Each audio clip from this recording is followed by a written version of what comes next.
Ընտրություններին մնացել է ընդամենը 3 օր։ Ես գտնվում եմ Մեծավանում։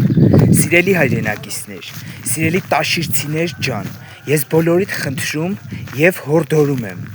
ձեր յուրաքանչյուր քվեին տեր կանգնեք։ Այն մարդիկ, մասնավորապես Լոռու մարզում ու Տաշիրում, որ ասում եք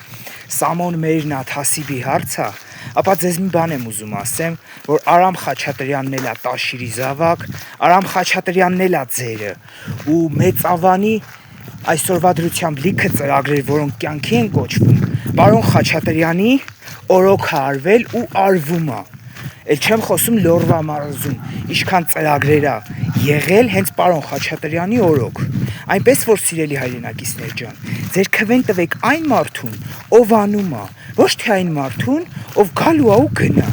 Անկեղծ եմ ասում, ես ափսոսում եմ ձեր բոլորի քվեն այն մարդկանց, ովքեր տալու են 3-րդ համարին, մի տվեք ժողովուրդ ջան, սահմանադրությունով որևէ կերպ, ոչ ձեր Սամվել Կարապետյանն է վարչապետ դառնալու, ոչ էլ նույնիսկ Նարեկ Կարապետյանը, ամենայն անկեղծությամբ ձեր քվեն տվեք քաղաքացիական պայմանագրին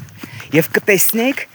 հետագա 5 տարում ինչ ծրագրեր են կյանքի կոչվում, արդեն իսկ հաստատված խաղաղություն ունենք մենք։ Դրա համար սիրելի հայրենակիցներ, սիրելի տաշիրցիներ ջան,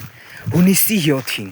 2026-ին, միայն ու միայն համար 16 և ես վստահ եմ, որ Նիկոլ Փաշինյանը բերելու է իրական խաղաղություն և իրական պետություն։ Աստված պահապան լինի բոլորիս։